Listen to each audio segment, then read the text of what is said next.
Assalamualaikum warahmatullahi wabarakatuh. Selamat pagi semuanya.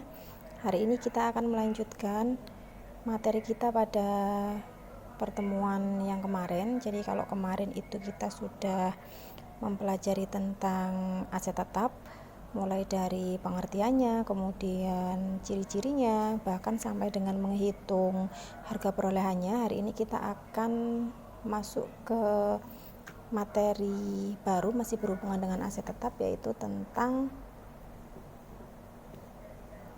penyusutan aset tetap. Nah, sebelum kita membahas tentang penyusutan aset tetap, kita harus tahu dulu apa yang dimaksud dengan penyusutan ya. Jadi sesuai dengan namanya, penyusutan di sini artinya bahwa aset tetap itu pasti akan mengalami penurunan nilai. Bukan berarti penyusutan itu asetnya akan semakin menyusut, semakin mengecil, bukan, tetapi nilainya akan semakin berkurang.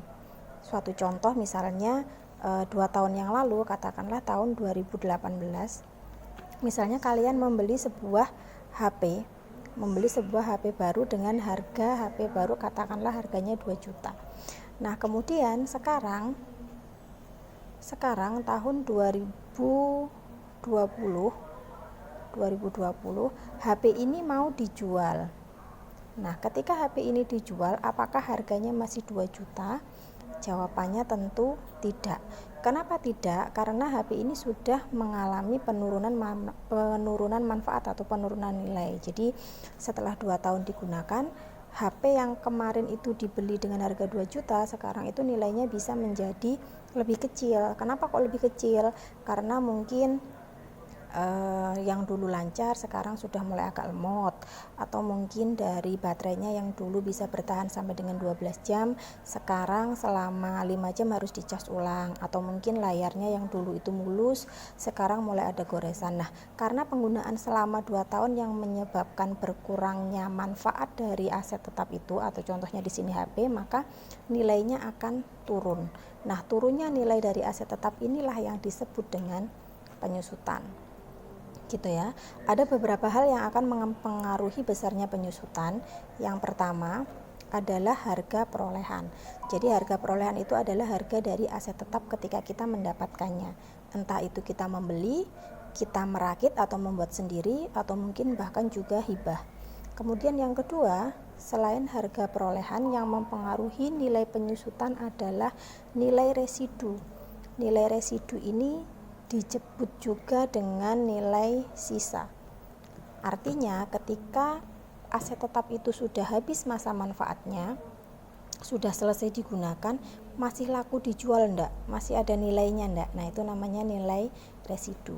Kemudian yang ketiga setelah nilai residu adalah umur ekonomis atau usia penggunaan. Artinya aset tetap itu bisa digunakan selama berapa lama? Apakah mungkin 5 tahun, atau mungkin 10 tahun, atau mungkin 30 tahun, dan seterusnya. Nah, ini juga mempengaruhi besarnya penyusutan. Kemudian yang keempat yang juga mempengaruhi adalah metode. Berbeda metode, maka hasilnya juga akan berbeda. Nah, kemudian metode apa yang digunakan itu tergantung pada perusahaan masing-masing. Ada beberapa metode yang akan kalian pelajari nanti ya. Yang pertama adalah metode garis lurus. Yang kedua nanti ada metode jumlah angka tahun. Kemudian ada metode saldo menurun ganda. Kemudian ada metode satuan unit produksi. Dan yang terakhir ada metode satuan jam kerja. Kita akan bahas satu-satu. Sekarang yang akan kita bahas yang pertama adalah metode garis lurus. Kemarin sebenarnya sudah diberikan ini ya, materi, cuman karena rumusnya ada yang hilang jadi akan diulangi lagi sekarang. Metode garis lurus di sini kita bahas atau biasa disebut dengan straight line method. Jadi kalau ada yang bilang di buku itu straight line method atau mungkin metode garis lurus, artinya sama. Nah, metode garis lurus ini metode yang paling sederhana karena besarnya penyusutan setiap tahun itu jumlahnya sama sesuai dengan namanya garis lurus, maka penyusutan di tahun pertama, tahun kedua, tahun ketiga sampai dengan tahun berakhirnya umur ekonomis aset tetap itu jumlahnya sama. Nah, bagaimana cara menghitungnya? Kalau dengan menggunakan garis lurus kita pakai rumus, yaitu penyusutan sama dengan harga perolehan dikurangi nilai residu dibagi dengan umur ekonomis. Contoh, pada tanggal 5 April 2019, PT Aji Jaya membeli sebuah mobil angkut jenis pick up dengan harga perolehan 130 juta. Berarti di sini diketahui harga perolehannya 130 juta. Kemudian, usia penggunaan mobil tersebut ditaksir selama 16 tahun. Berarti umur ekonomisnya 16 tahun. Dengan nilai residu 10 juta, berarti nilai residunya 10 juta. Yang ditanyakan adalah berdasarkan data di atas penyusutan setiap tahun penggunaan mobil ya. Berapa? Nah, kita hitung sesuai dengan rumusnya di sini. Penyusutan sama dengan harga perolehan dikurangi nilai residu dibagi dengan umur ekonomis, berarti 130 juta dikurangi 10 juta dibagi dengan usia ekonomisnya 16 tahun. 120 juta dibagi 16, ketemunya 7.500.000 per tahun. Artinya setiap tahun mobil ini akan mengalami penurunan nilai 7.500.000. Berarti selama 16 tahun nanti, tahun pertama dia akan berkurang 7.500.000, tahun kedua berkurang 7.500.000, tahun ketiga dan seterusnya. Ya. Nah, kemudian setelah dihitung tentu harus dicatat. Kapan kita mencatat penyusutan aset tetap?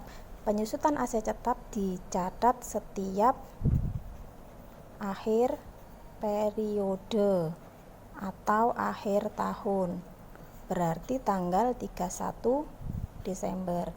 Nah, di sini contohnya mobilnya dibeli atau mulai digunakan pada bulan April 2019, berarti kita mencatat penyusutan yang pertama tanggal 31 Desember 2019. Jurnal untuk mencatat penyusutan, beban penyusutan kendaraan pada akumulasi penyusutan kendaraan. Berapa jumlahnya? Nah, di sini diketahui 7.500.000 ini adalah per tahun.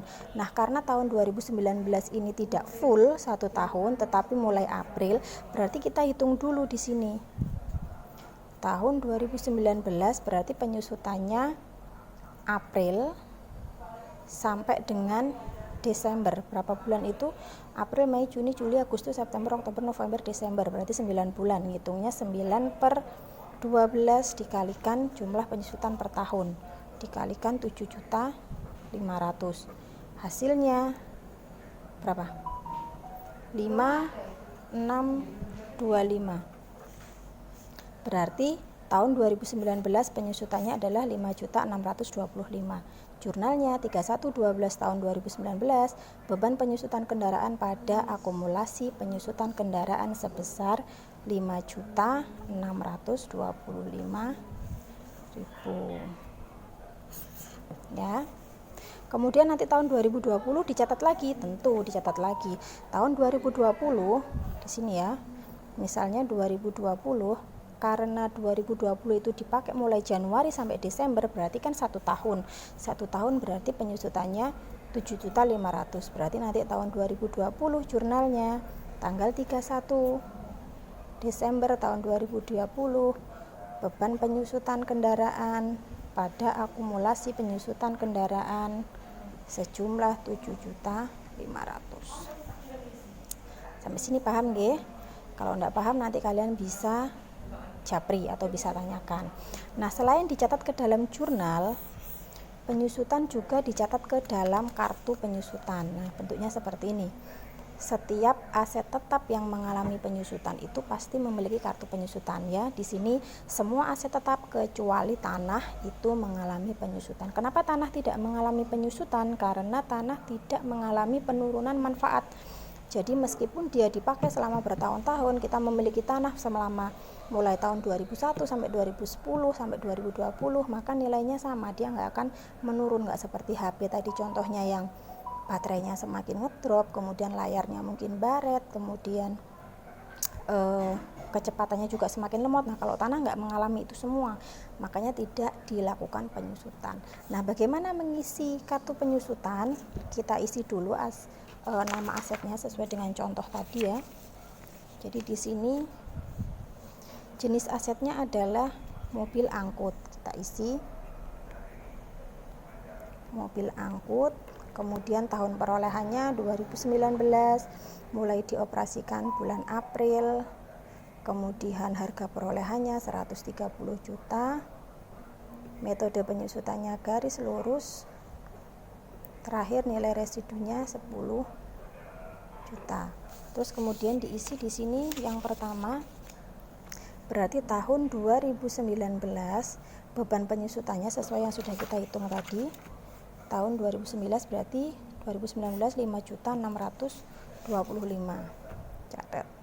5.625. Akumulasi penyusutannya berarti 5.625. Akumulasi penyusutan ini adalah jumlah dari seluruh penyusutan ini nanti ya, jadi diakumulasi. Kemudian harga buku itu berarti setelah menyusut sekian, harga bukunya berapa? Harga bukunya berarti 130 dikurangi 5.625. Tahun 2019 nilai bukunya, nah ini yang sudah jadi, bisa dipelajari ya. Jadi tahun 2019 menyusut 5.625, akumulasinya 5.625, harga bukunya 124.375. Dari mana angka ini? Dari harga perolehan dikurangi dengan penyusutan. Kemudian keterangannya 9 bulan digunakan karena mulai dari bulan April sampai dengan bulan Desember. Kemudian 2020 beban penyusutannya 7.500, akumulasinya 13.125, berarti dari sini ditambahkan akumulasi yang atasnya. Harga bukunya atau nilai bukunya 124.375 dikurangi 7,5, 116. 2021 sampai seterusnya juga diisi penyusutannya sama. Akumulasinya tinggal dijumlahkan, jadi ini ditambahkan penyusutan tahun berikutnya berapa, ditambahkan penyusutan tahun berikutnya hasilnya berapa, dan seterusnya. Harga bukunya juga begitu, dikurangi penyusutan dan seterusnya. Terakhir tahun 2034 setelah habis masa manfaatnya, ini tadi kan 16 tahun ya, berarti tahun 2024 itu hanya bulan Januari sampai bulan Maret, berarti di sini kan 3 bulan, 3/12 dikali 7.500, ketemunya sama dengan 1.875. Keterangannya diisi 3 bulan. Sampai sini paham? Kalau misalnya masih kurang jelas atau ada yang mau ditanyakan, nggak usah takut, nggak usah sungkan, langsung aja tanyakan ya. Kita ketemu lagi di pertemuan selanjutnya. Assalamualaikum warahmatullahi wabarakatuh.